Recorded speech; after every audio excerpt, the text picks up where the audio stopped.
Coming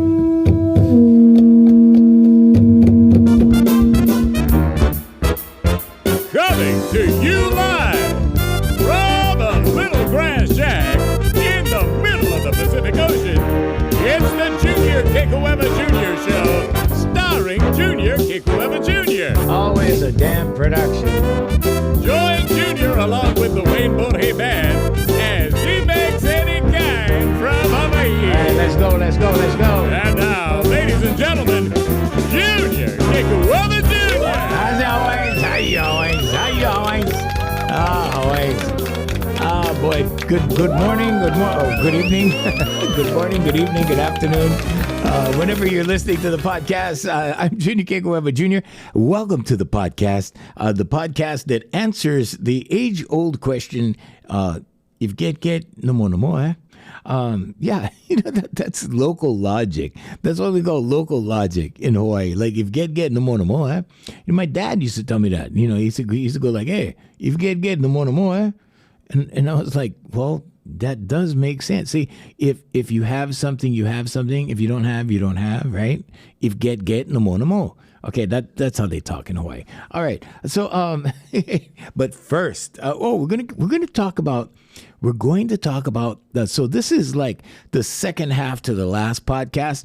Okay, if you were tuned into the last podcast, okay, go, if you haven't seen it or listened to it, actually, go check it out. Okay, it's called Permanent Recess Behavior. This is the follow-up podcast to that one. Okay, so this is the continuation of the story. Ooh, okay. So, but first, the attitude of gratitude. So I want to thank everybody for listening. We're not going to go over like all the stats and stuff, because we did that the last podcast and it really hasn't changed all that much. But we'd like to say hello to people in Germany, China, Japan, India, and also where's the other one? Oh, the United Kingdom. So thank you very much for listening.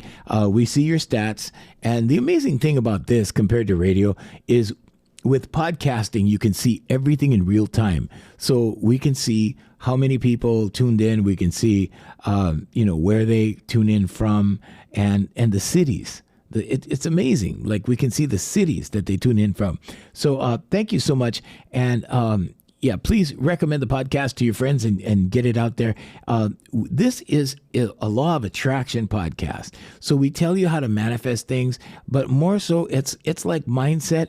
And we add a little comedy in there, and I tell you true life stories about my experience, because I don't have any other experience. But I tell you about my experience, because maybe my experience can help your experience. Okay? So on the last podcast, we were talking about how life never gets better than the elementary school playground. Okay? It really doesn't. Okay, so I mean, and the whole premise behind the podcast was like, sometimes, when people are successful and stuff like that, you wouldn't think that they would do like, really elementary stuff. Like they wouldn't behave like that. Like they would be more mature. Like they wouldn't do petty stuff to you, that kind of thing. Right. So anyway, but that was the last podcast. Now, here's where we left off at the last podcast. Okay, so I was telling you, like, I had these thoughts because I was at this radio station and I had been doing radio for 40 years. And I was at this ethnic station that really, I want to say, there was a lot of professional jealousy kind of thing. And there was a lot of, go listen to the podcast. But there was a lot of professional jealousy kind of stuff, there was a lot of things going on where I was, that I don't know if I was the intentional target or if the environment was just that toxic or what it was. But I was working at this radio station. It was the ethnic station. And, I had high hopes of, doing a lot of good things there. And I did a lot of good things there, but, I wanted to get close to the record companies and maybe, do my music, which didn't happen. That did not happen. But towards the end of my tenure there, right, I decided to resign. I got word that, this guy was looking for somebody and, so they said, hey, go apply at this other company, right? And I wanted to do my music. I wanted to do shows. I wanted to do my entertainment. But what was really going on right, was I was just stuck doing production. I was stuck doing production. I was making a lot of money because I did radio and television voiceovers. So like on my lunch hours, I would like go to these production houses, and this happened several times a week. And so, this was like $250 for a TV commercial, and I think radio commercial, and like $275 for television. And so I would go and do these voiceovers. So like in one lunch hour, I would make more money than the people working even in the sales department, even more money in 1 hour than they made all day long. Okay. And you could add up their commissions. I still made more money than they did, right? But not overall, okay? But I'm just saying during lunch hour. So, salespeople made more than me. But anyway, so, the money was good, but the emotional pressure, the mental pressure, that kind of thing.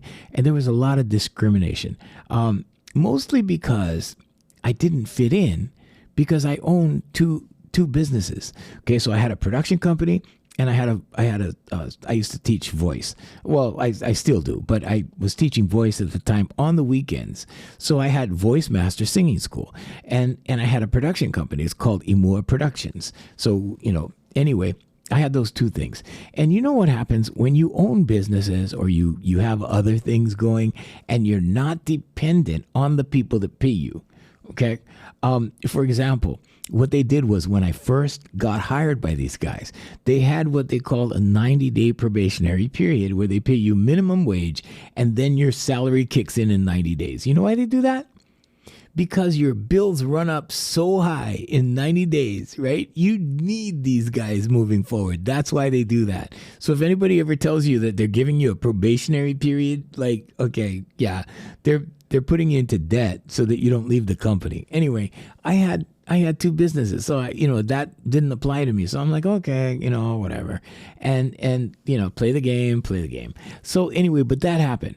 Okay. And the other thing I didn't get to mention on the last podcast. Okay. So go look for the last podcast. That name again is Permanent Recess Behavior. Okay. Listen to that podcast. So, but the other thing I didn't mention was the guy that was really hard on me, the general manager. He was like super hard on me. Very discriminative against me kind of thing. And then we started going back and forth. We started like getting on each other's nerves and doing things on purpose to each other kind of thing. He started it. The stories on the other podcast, go listen. But then the skills that he taught me, I used for my companies. The skills that he taught me, I still use today, and they're still in me today. And those practices have served me to build my companies. So I was very grateful to him after the fact. Okay, but when I was there, when I was being discriminated against, when I was being, the whipping boy, that kind of thing, I didn't feel like that, but I had to wait until later. So sometimes that experience that you have that you see as negative or that is negative, you can use elements of that, for positive things in your life. Okay. Because this is a life coaching podcast. All right. So now let's move on. So what happened was, at the last end of that podcast, I said, I went out and I bought 40 orchid lays.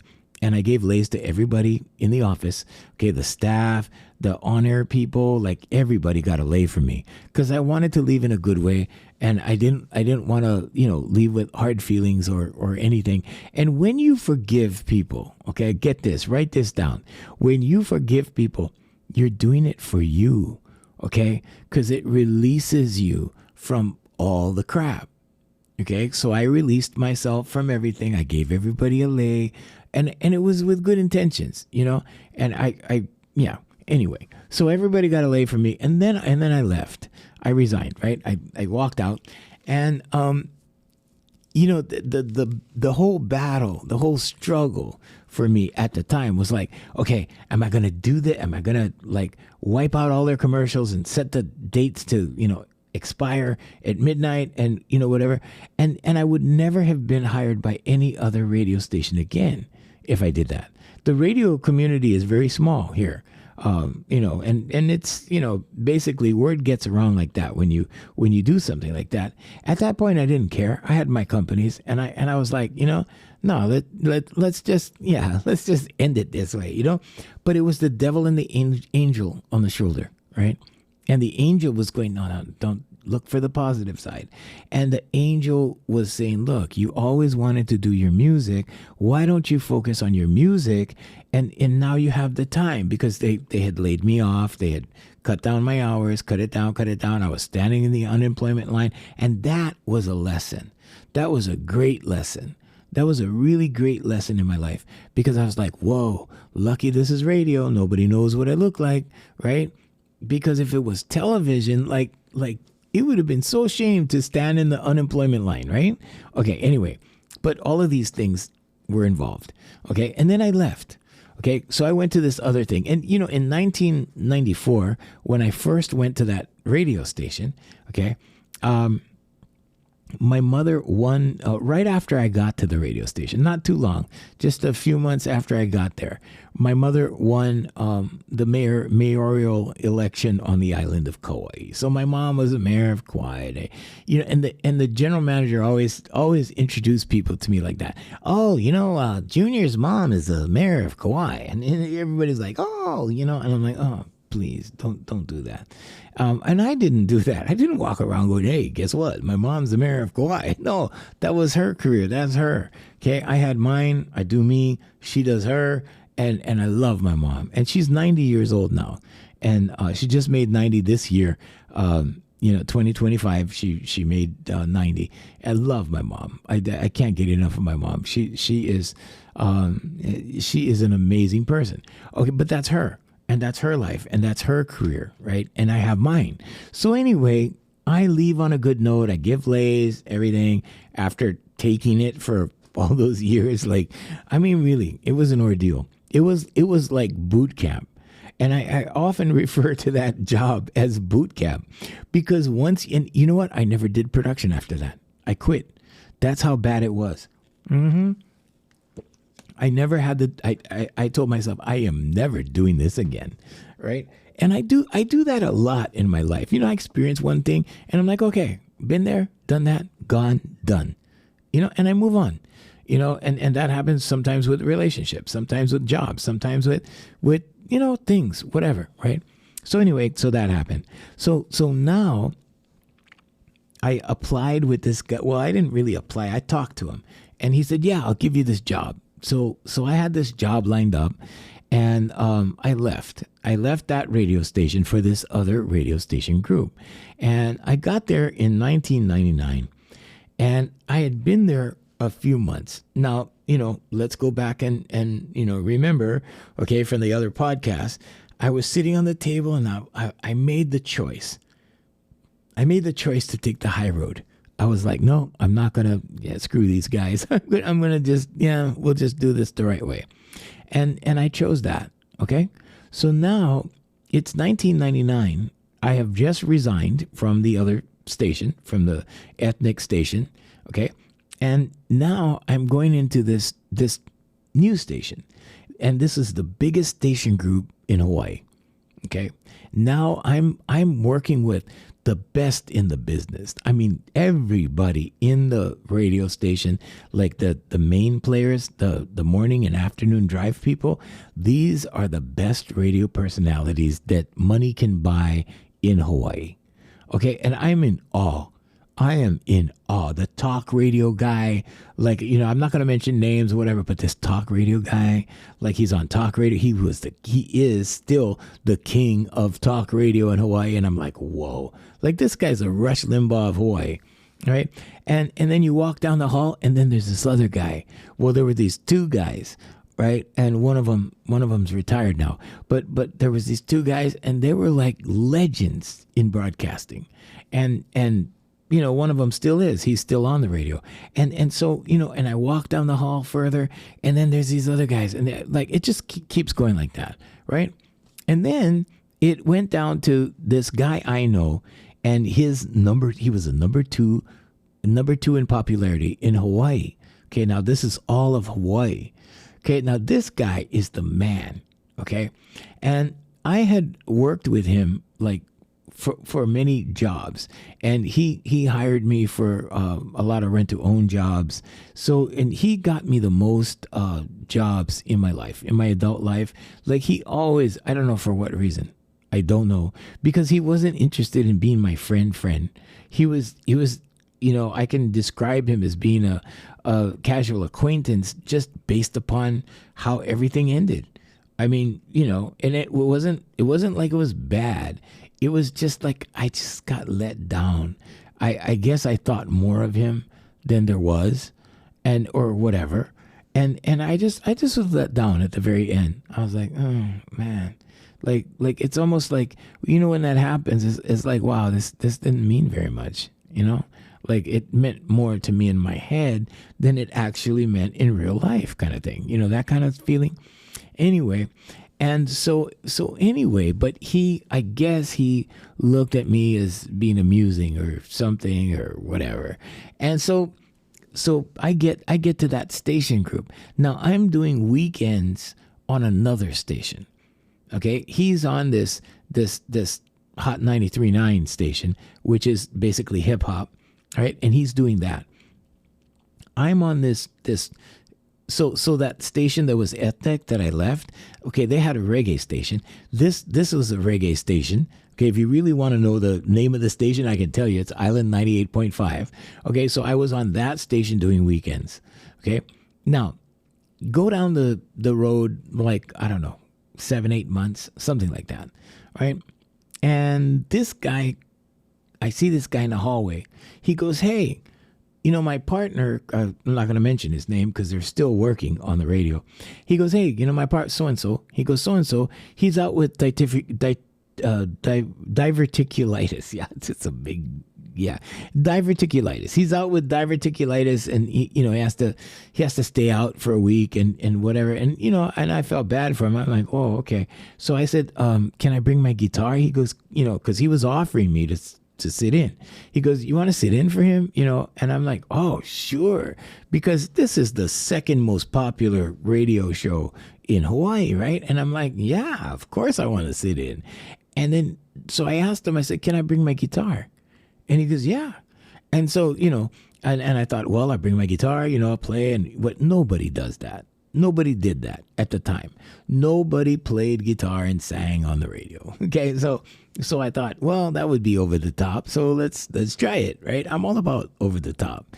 So that happens, right? So I go, and the first day of the sit in, we do this thing where so both of us are creating this thing together. Okay. We both created this thing together. And so he goes, what are we going to do? He goes, I know, you'll be the 9th caller. So I go, okay, so you'll win the contest, and the contest is to sit in for so-and-so, and then you come in, and then, we'll do it that way. So I said, okay. So he goes on the phone. Okay, and I've never told this story in public before. I've told it to individuals, but not in public and on a public venue. So this is how it went. So I was he said, okay, go in the production room, and there's this big glass window, so I can see the on-air studio. I can see in his studio, he could see in my studio, in the production room, and I'm standing in the production room on the phone, and we're waiting for 6 o'clock to happen, right? It's like 5:58, right? We're looking at each other, and I'm thinking like, okay, what am I going to do? What am I going to do? Who am I going to be? Because, I can't be me. Okay. So here's the thing, right?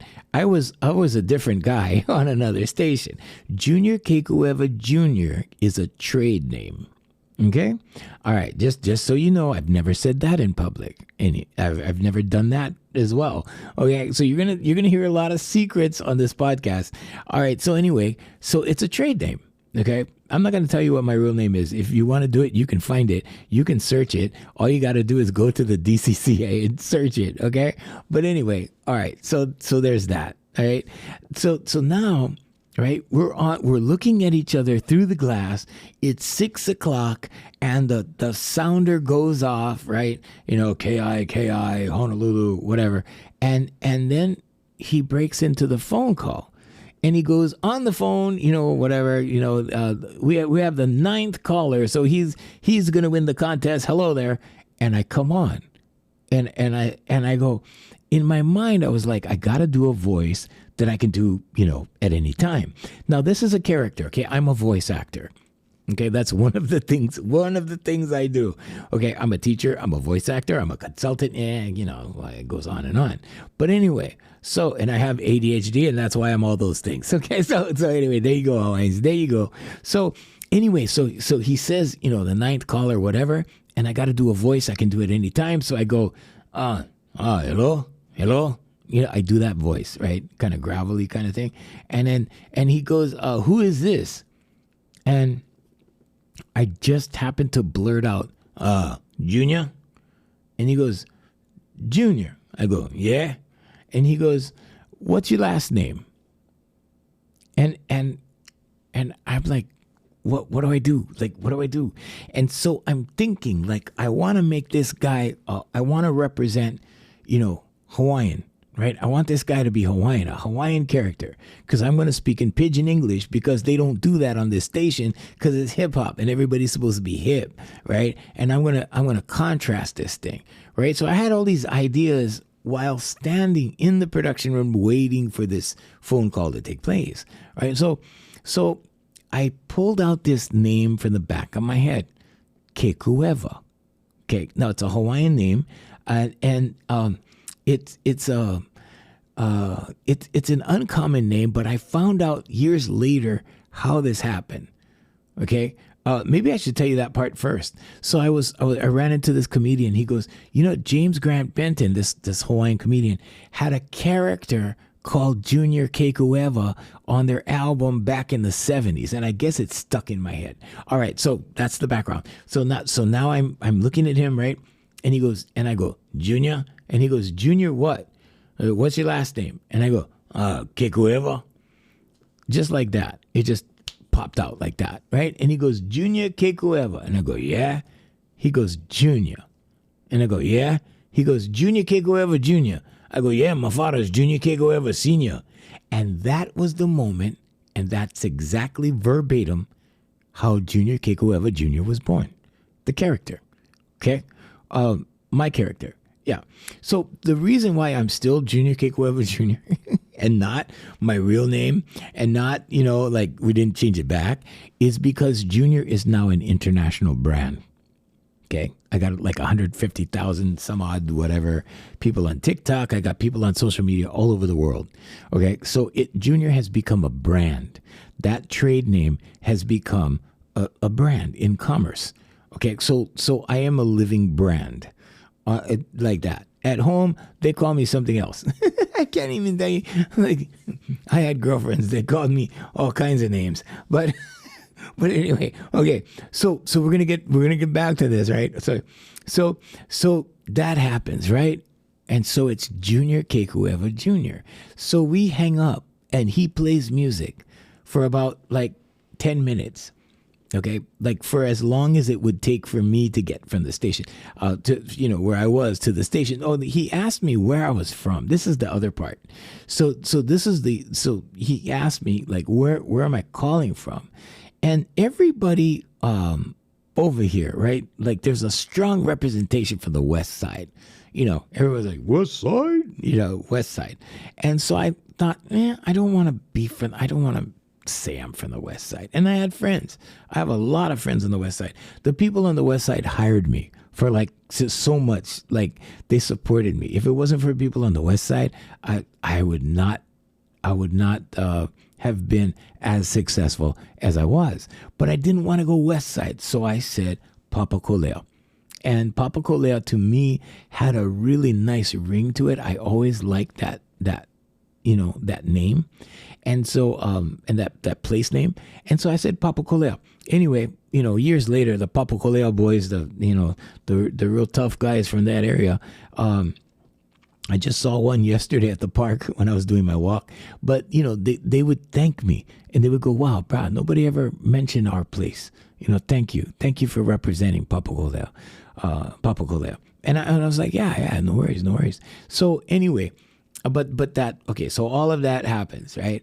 And now I'm sitting in, and I brought my guitar, and we're doing jokes, and we're doing everything, and then he tells me to play a song, and I play a song, and and people start calling in. Okay, so now I did not think that I was a good singer. I did not view myself ever. Now I'm like, okay, I'm at the point in my life now where I think I can handle. I think I'm okay. I'm not really a good singer, but I think I'm so much better than I was. Like, and now there's no audience. So there's that. Okay, hang on. Sorry, I got it. My voice is very delicate today, so I got to do the water. But so right, I start playing guitar, and these ladies call up, and they go, "Can you do my daughter's baby party?" And I'm like, "Yeah, sure, yeah, okay." Oh, and then they talk to me off the radio, okay, and people started calling. Now, we had a story that we told. I just got out of prison. I'm trying to make it in life. I'm trying to, we came up with all this stuff. I had a dog named Spooky, and Uncle Kekuewa, and my sister Ivolani. And then, so that was another thing, fat shaming. We did a bunch of fat shaming. I said, "Wow, my sister, man, she's a piggy." But, and I would always rag on my sister. Now, I don't have a real sister. I'm an only child. And so, one girl called up. She goes, "Junior, you don't have a sister." And I'm like, "How do you know?" And she goes, "Cuz she would broke your ass." So anyway, but that was that. Sorry, that's as raunchy as I'm going to get on the show. But that happened. So anyway, right? And so all of this is going on. And now people start calling me, asking me, like, can I play at their party, their wedding, their baby parties, like all this stuff, right? And I'm like, "Yeah, sure." And they ask me how much I charge. And this is all happening on the first day. Okay, this is the first day. And I'm like, I don't know what's out there, right? I don't, because I didn't do gigs like that. I didn't do party gigs. I only did gigs at, like restaurants. I did bars, that kind of thing. But I didn't do party gigs, right? So I didn't know what the pricing was. I'm ad-libbing this stuff. So I go, 300, whatever. I'm just throwing numbers up there, right? And it was way less than what, people charge, right, in the beginning.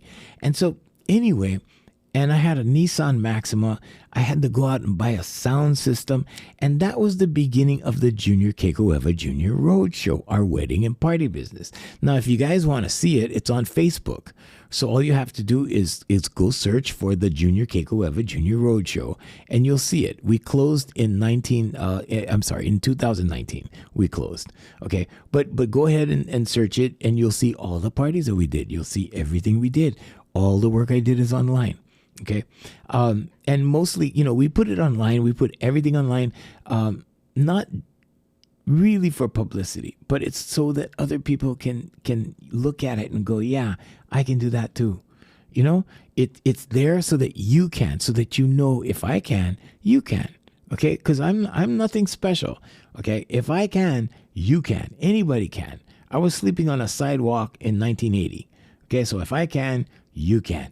All right. So anyway, now we're getting to the second day, and I'm playing music again, and people start saying, "Hey, you know what? Tell that guy, the guy I was sitting in for, tell that guy, no need come work. We want to listen to Junior." And and I'm singing, right? And I'm trying to do the best job I can, and more work is coming. People are, "Oh, can you come and do my my anniversary, my parents' anniversary, all these family parties," right? And I'm like, okay. And then off the air, I'm like, wow, I gotta get a sound system. I gotta, so I got a small sound system that fit in the back of my Nissan Maxima. Like, I was totally not prepared. Like, this thing caught me off guard. Okay, now this is manifestation. Okay, I wanted to do my music. Remember? I was at the other radio station, right? I wanted to do my music. Now the music is happening. Now the name we created this new name, right? Nobody told me that I would be famous under another name. Like nobody told me, okay, God will allow you to be known or what. I'm not famous. I'm popular. There's a difference. But yeah, you're going to be popular, but you have to use another name. Like that's, so nobody told me these things, right? And like I said, Hawaiians, the how is God's job. So now, second day, I'm singing, people are asking me to do more parties and stuff and whatever. And it was good. And I went home kind of like, wow, like this stuff is happening fast. Like this is amazing.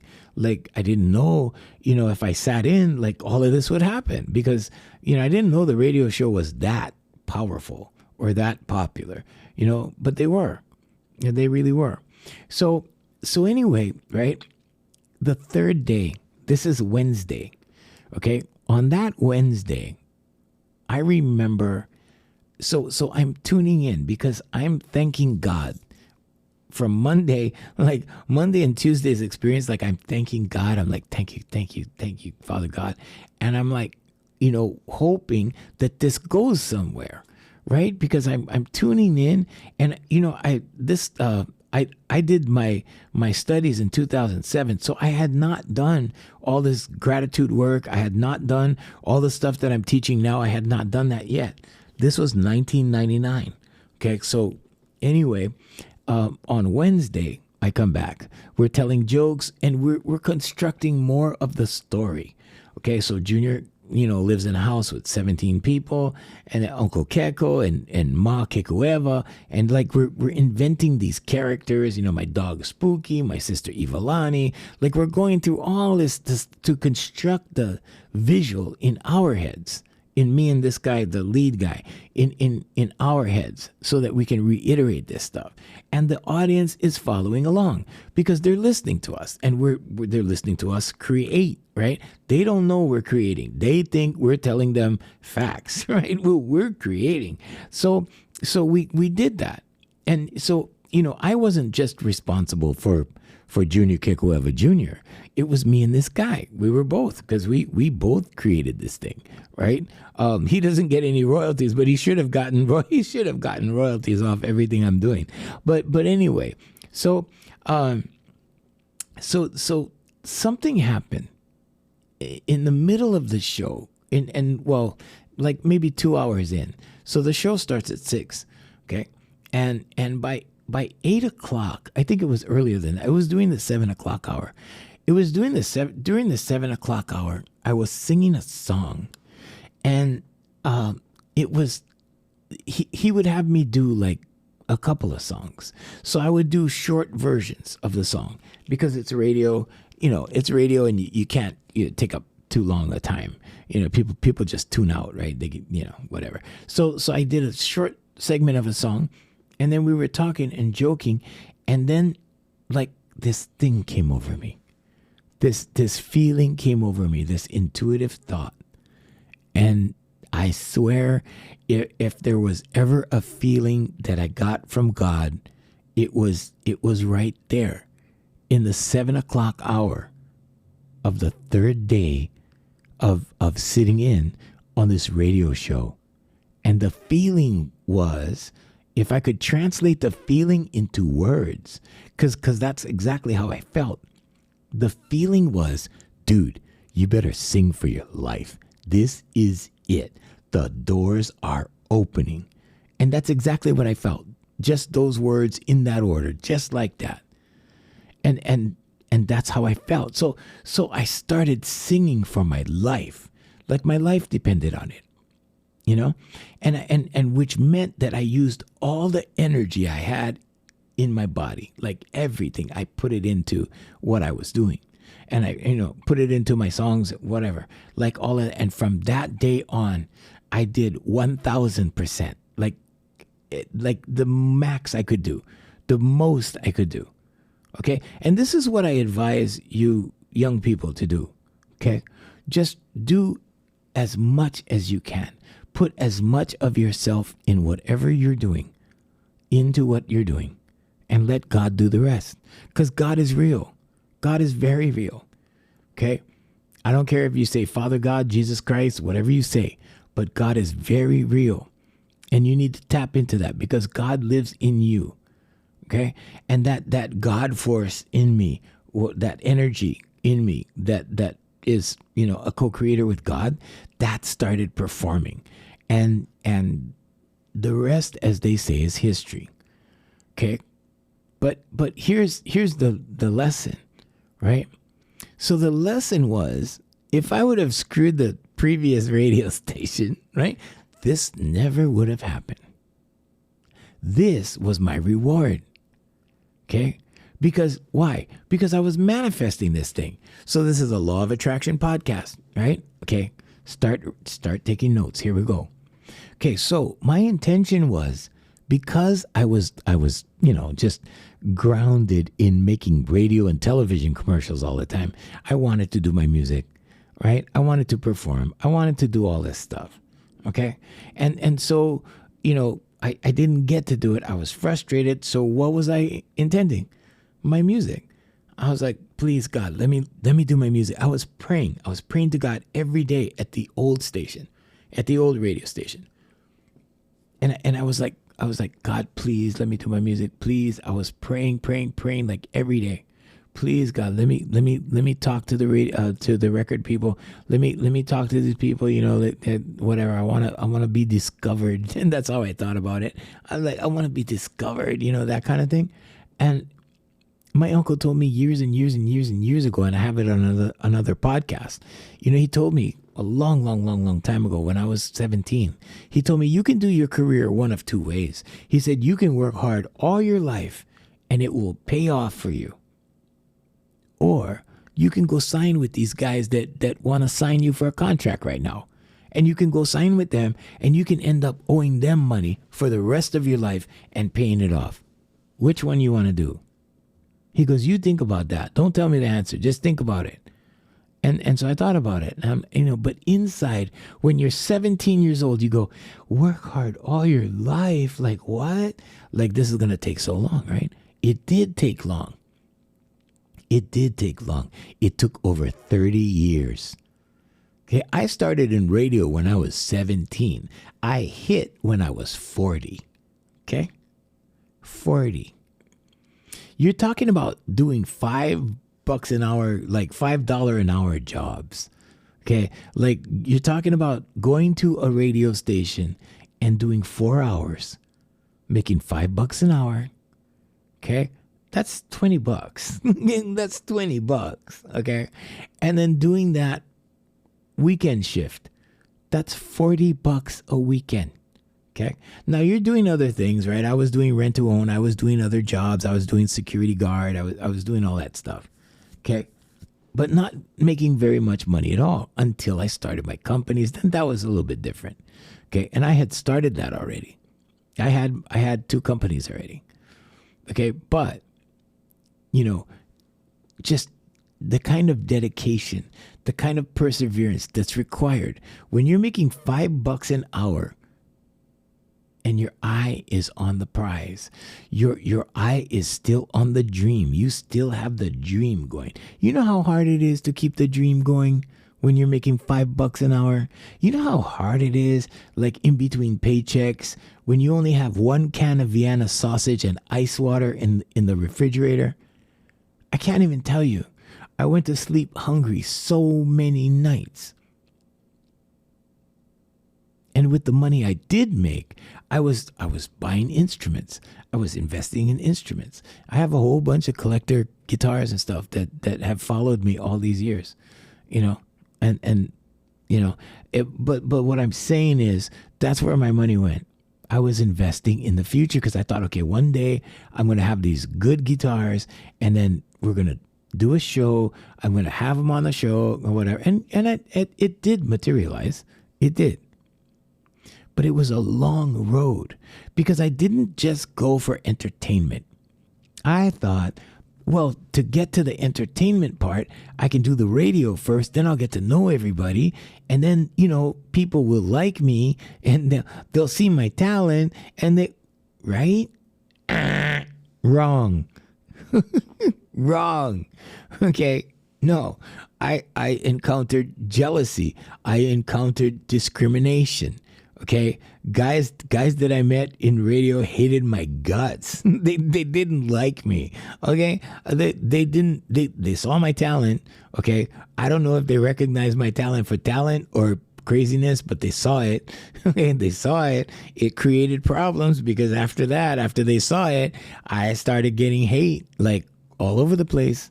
Okay, I started attracting a lot of professional hate, always did.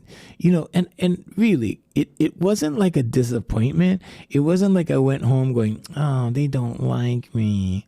I didn't give a rip. I did not give a rip. Okay, but it became frustrating because you want to make inroads, you want to get ahead, you want to get past the gatekeepers, right? But then you have all the gatekeepers' minions against you, because these guys were just minions. They were just like me. I was a minion. They was a minion. It was the battle of the minions. Okay, it was the battle of the minions. And then above that, there were the gatekeepers.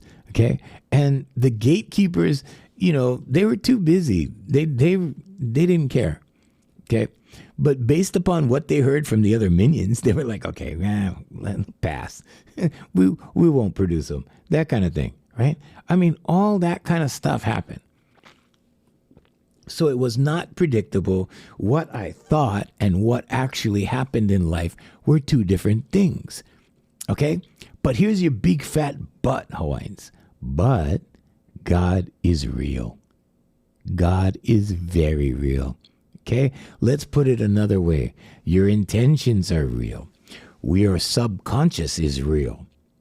Your conscious, subconscious, superconscious. When your conscious mind tells your subconscious mind, okay, and makes it believe something, because it tells it something over and over and over again, like, I am going to do my music. I am going to do my music. I am going to be popular. I am going to, what, right? Okay, like that. Okay, but the how is God's job, okay?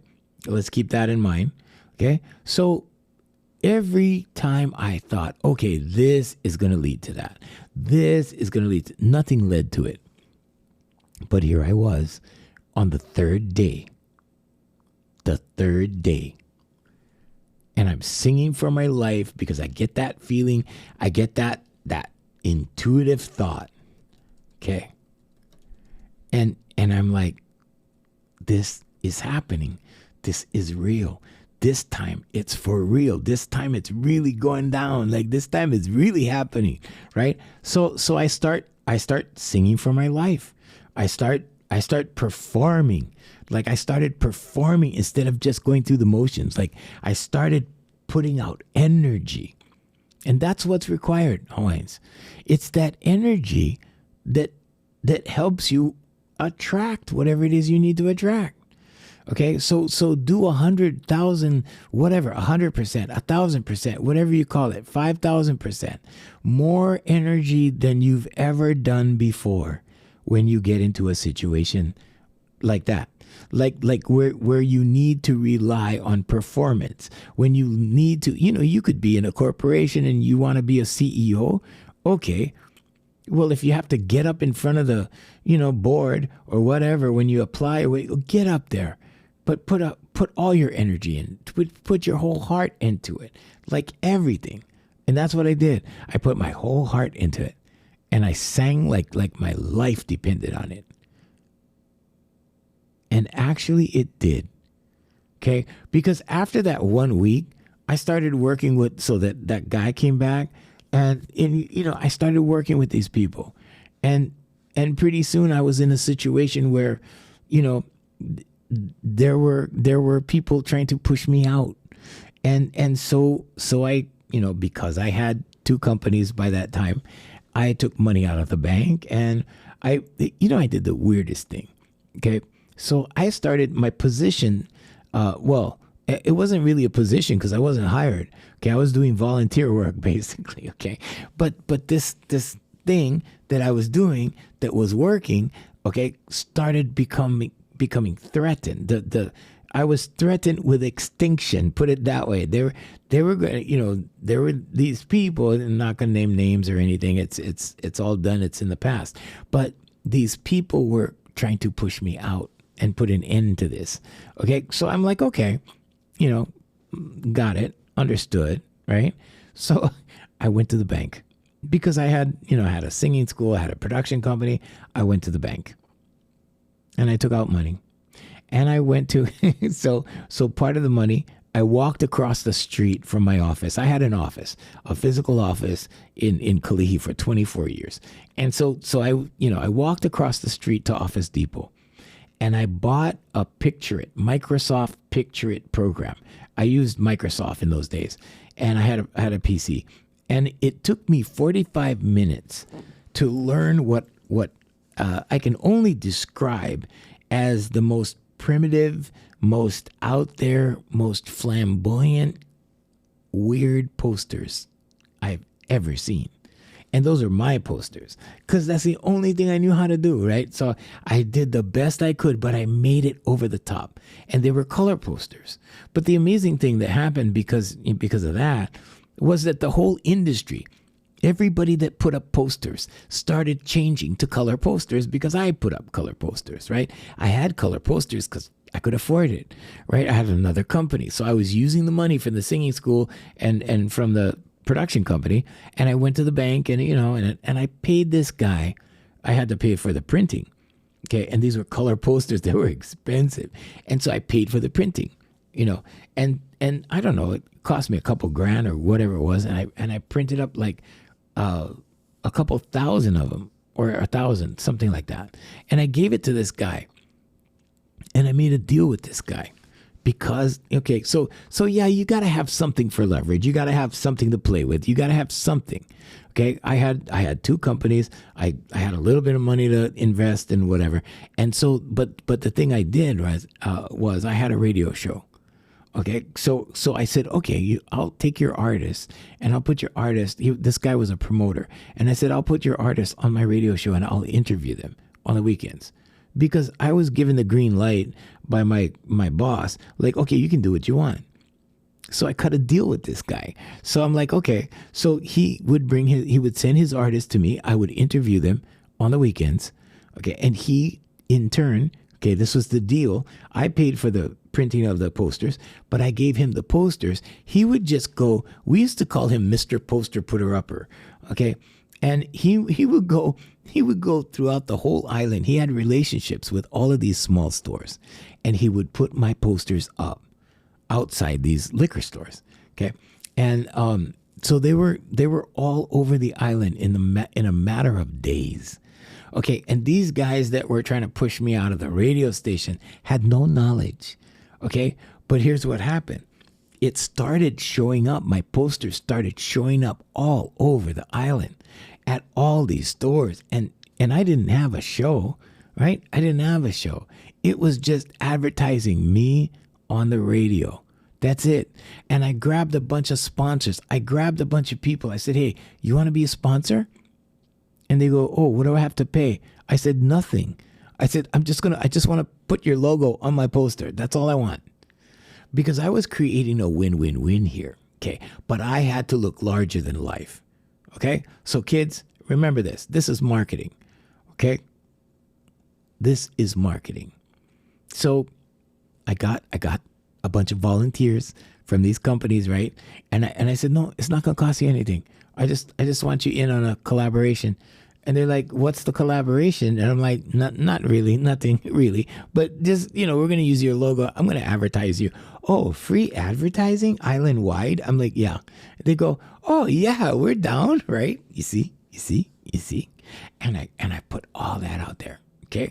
Then I built what amounted to a $4 million advertising machine where I advertised Junior Kekuewa Jr., okay, and all of these other people, these hand-selected people, okay, that actually were involved with me the whole time, okay, and I helped their business because I advertised them on radio, on posters, okay, at venues, okay, and most of them, there was some trade going on.